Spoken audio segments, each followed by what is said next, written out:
Bismillahirrahmanirrahim. Assalamualaikum warahmatullahi wabarakatuh. Waalaikumsalam. Waalaikumsalam warahmatullahi wabarakatuh. Alhamdulillahirabbil alamin wassalatu wassalamu ala asrofil anbiya'i wal mursalin wa ala alihi wa ashabihi rasulillahi ajma'in. Amma ba'du. Puji dan syukur marilah kita ucapkan atas kehadiran Allah Subhanahu wa taala yang telah memberikan kita kesehatan dan kesempatan kepada kita semua, sehingga kita dapat berkumpul di ruangan Zoom ini dalam rangka diskusi. Salawat dan salam tak bosan-bosannya kita curahkan kepada baginda Rasulullah Shallallahu Alaihi Wasallam yang berupa doa Allahumma sholli ala Muhammad wa ala ali Muhammad. Baiklah, mukadimah tidak saya akan perpanjang. Baiklah, masuklah ke acara kita, yaitu kami dari kelompok 5 ingin menampilkan diskusi makalah kami tentang pengolahan data yang terhormat kepada dosen pembimbing Bapak Ronald Ifandi, Sarjana Pendidikan MC. Yang beranggotakan yang pertama Ranisa Fitri, NIM 2120153. Yang kedua Anissa Ulkarimah, NIM 2120236. Yang ketiga Rahmat Mukti Aspandi dengan NIM 2120151. Yang keempat Fazira Zukni dengan NIM 2120231. Yang kelima Yuni Maidani dengan NIM 2120218. Yang keenam Salsabila dengan NIM 2120251. Yang ketujuh yaitu Resi Fitria yang mana NIM-nya 2120215. Baiklah, pemaparan makalah yang pertama yang akan dibacakan oleh Saudari Salsabila, dipersilakan.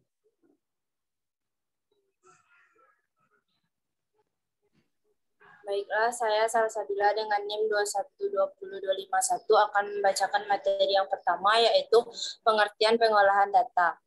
Pengolahan data adalah manipulasi data ke dalam bentuk yang lebih berarti atau berguna yang berupa informasi. Sedangkan informasi sendiri adalah hasil dari kegiatan-kegiatan pengolahan data yang memberikan bentuk yang lebih berarti dari suatu kegiatan atau peristiwa. Baiklah, hanya itu yang dapat saya sampaikan. Kembali kepada moderator.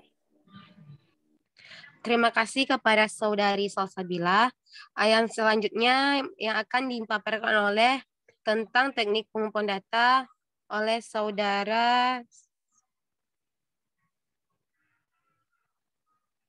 Saudari Yuni Maidani, disilakan. Baiklah, saya akan membacakan yang kedua, yaitu teknik pengumpulan data. Yang pertama, wawancara atau interview, yaitu cara untuk mengumpulkan data dengan mengadakan tatap muka secara langsung. Wawancara harus dilakukan dengan memakai suatu pedoman wawancara yang berisi daftar pertanyaan sesuai tujuan yang ingin dicapai.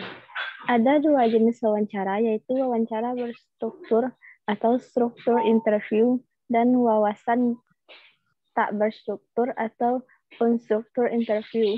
Wawancara berstruktur adalah wawancara yang jenis dan urutan dari sejumlah pertanyaannya sudah disusun sebelumnya.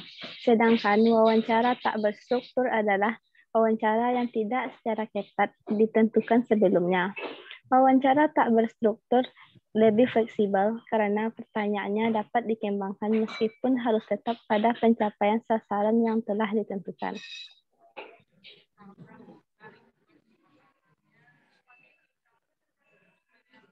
Lanjut, Yun.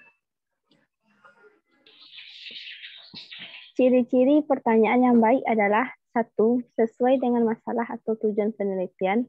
Yang kedua, jelas dan tidak meragukan. Yang ketiga, tidak mengiring pada jawaban tertentu. Yang keempat, sesuai dengan pengetahuan dan pengalaman orang yang diwawancarai. Dan yang kelima, pertanyaan tidak boleh yang bersifat pribadi. Kelebihan dari wawancara adalah data yang diperlukan langsung diperoleh sehingga lebih akurat dan dapat dipertanggungjawabkan. Kekurangannya adalah tidak dapat dilakukan dalam skala besar dan sulit memperoleh keterangan yang sifatnya pribadi.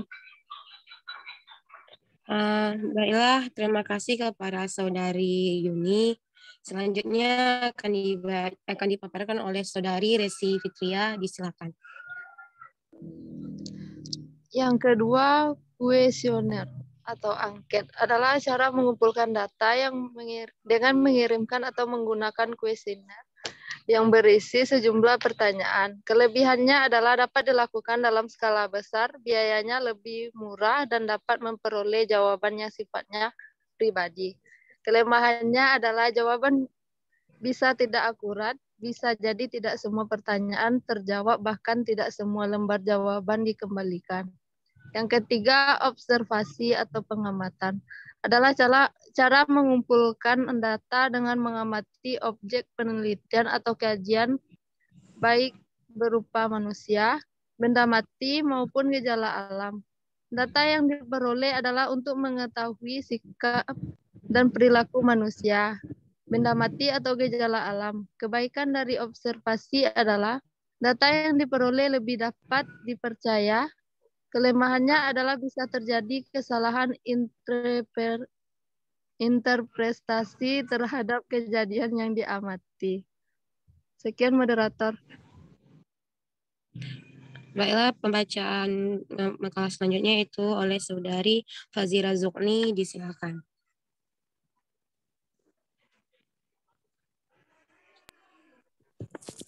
Tiga.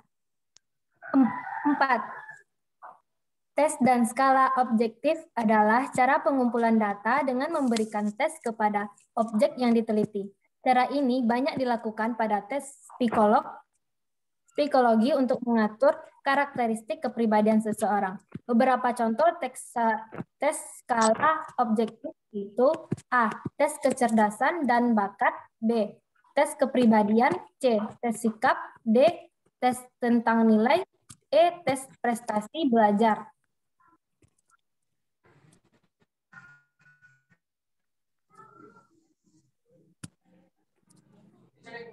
5. Proyektif adalah cara mengumpulkan data dengan atau menganalisis suatu objek melalui ekspresi luar dari objek tersebut dalam bentuk karya lukisan atau tulisan. Metode ini dipakai dalam psikologi untuk mengetahui sikap, emosi, dan kepribadian seseorang. Kelemahan ini, metode ini adalah objek yang sama dapat disimpulkan berbeda oleh pengamat yang berbeda.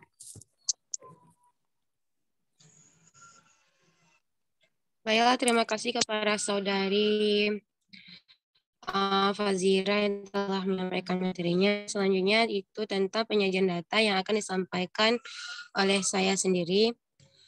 Baiklah, tentang penyajian data ini adalah salah satu kegiatan dalam pembuatan laporan hasil penelitian telah dilakukan agar data yang telah dapat dipahami, dianalisis sesuai dengan tujuan yang kan. Setelah memperoleh data, biasanya data-data yang diperoleh tersebut dapat disajikan dalam beragam bentuk. Sebagai contohnya, kita akan mencontohkan sebuah data nilai matematika yang dapat dari sebuah sekolah. Berikut yaitu beberapa cara yang sanggup dilakukan untuk menyajikan sebuah data. Yang pertama, menggunakan tabel. Data yang sanggup digambarkan dengan memakai tabel, berikut yaitu contoh tabel data nilai matematika siswa SD Tunas Mekar. Kita akan membuat tabelnya, yaitu yang pertama, yang terisi nilai dan jumlah siswa. Yang pertama nilainya 65, jumlah siswanya 5 orang. Yang kedua nilainya 70, jumlah siswanya 9. Yang ketiga 75 nilainya, jumlah siswanya 14. Yang keempat nilainya 80, jumlah siswanya 10. Yang kelima 85 nilainya, jumlah siswanya 5. Yang keenam 90 nilainya, jumlah siswanya 7. Total jumlah siswanya adalah 50 orang. Dari tabel di atas, kita sanggup mengetahui ada 5 siswa yang memperoleh nilai 65, ada 9 siswa yang memperoleh nilai yang 70, ada 14 siswa yang memperoleh nilai yang 75, Ada 10 siswa yang memperoleh nilai 80, ada 5 siswa yang memperoleh nilai 85, ada 7 siswa yang memperoleh nilai 90. Baiklah, pembacaan makalah selanjutnya yang akan disampaikan oleh Rahmat Mukti Aspandi. Disilakan. Terima kasih kepada moderator yang telah mengizinkan saya untuk membacakan presentasi. Yang kedua, menggunakan diagram. Diagram ada bermacam-macam bentuknya, mulai dari diagram batang, diagram lingkaran, diagram gambar, dan diagram garis. Salah satu yang termasuk itu A, diagram batang. Mari kita ubah data di atas ke dalam bentuk diagram batang. Nilai matematika kelas 5 SD Tunas Mekar. Seperti yang dilihat pada gambar. Itu yang mendapatkan nilai 65 ada 5 orang. Nilai 70 ada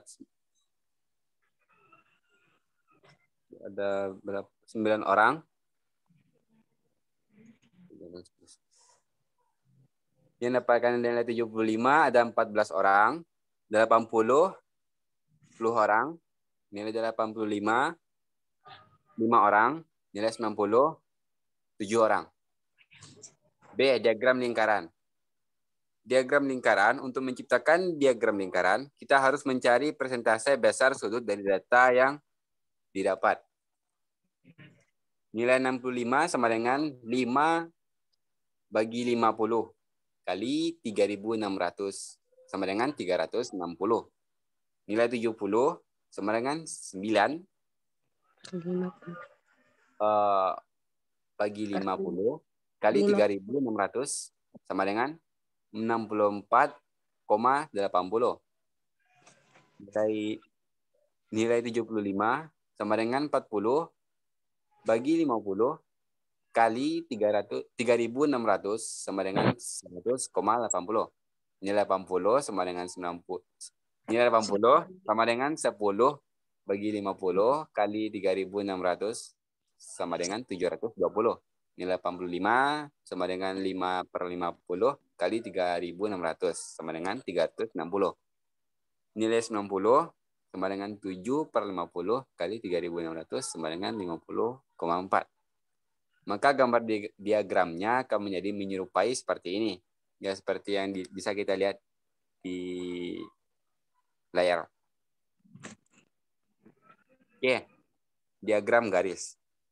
Hampir sama menyerupai diagram batang, hanya saja bentuknya diubah menjadi garis. Seperti yang bisa kita lihat pada gambar. Seperti itulah diagram garis. Sekian dari saya. Saya kembalikan kepada moderator. Baiklah, terima kasih kepada Saudara Rahmat Mukti Aspandi. Selanjutnya, pemaparan selanjutnya yaitu oleh Saudari Anissa Ulkarima tentang pengolahan data. Disilahkan. Baiklah, saya akan melanjutkan menjelaskan tentang pengolahan data, yaitu MEAN, median, dan modus. Yang pertama yaitu MEAN. MEAN dapat kita sebut sebagai nilai rata-rata dari keseluruhan data yang didapat. Nilai rata-rata yang kita cari dapat diperoleh dengan menjumlahkan seluruh nilai, kemudian dibagi dengan banyaknya data tersebut. Rata-rata rumusnya yaitu jumlah data dibagi banyak data. Sebagai contoh dari data di atas, kita bisa mencari MEAN-nya dengan cara menjumlahkan nilai yang ada kemudian dibagi dengan jumlah siswa seperti ini. Nilai matematika siswa kelas 2 di SD Bunga Bangsa yaitu 65, 70, 75, 85, 80, 90, 90, dan 85. Jadi dapat kita cari MEAN atau rata-ratanya dengan menjumlahkan seluruh data dibagi dengan banyak data, yaitu 65 ditambah 70, ditambah 75, ditambah 80, ditambah 85, ditambah 85, ditambah 90, lalu dibagi dengan banyaknya data, yaitu 6 data. yaitu 550 dibagi 7 data, yaitu 550 dibagi 7, yaitu 78,5. Jadi nilai rata-rata siswa kelas 2 untuk pelajaran matematika di SD Bunga Bangsa yaitu 78,5. Yang selanjutnya yaitu modus. Modus dapat kita sebut sebagai nilai yang paling sering muncul di dalam sebuah data. Apabila dilihat dari data seperti di atas, maka nilai matematika siswa kelas 2 SD Bunga Bangsa sebagai yang kita lihat di atas yaitu 85. Yang ketiga, median. Median dapat kita sebut sebagai nilai tengah, di mana nilai ini dapat diperoleh dengan cara mengurutkan nilai-nilai yang ada, mulai dari yang terkecil hingga yang terbesar. Dari data di atas, jika diurutkan, maka 65, 70, 75, 80, 85, 85, dan 90. Jadi modusnya yaitu 8. Jadi mediannya yaitu 80, karena 80 adalah nilai tengah dari data tersebut. Sekian, kembali ke moderator. Baiklah, terima kasih kepada Saudari Nisa Al-Karimah. Hanya inilah penyampaian tentang pemaparan penyajian data, pengolahan data. Apabila ada kekurangan dari kelompok kami, mohon dimaafkan.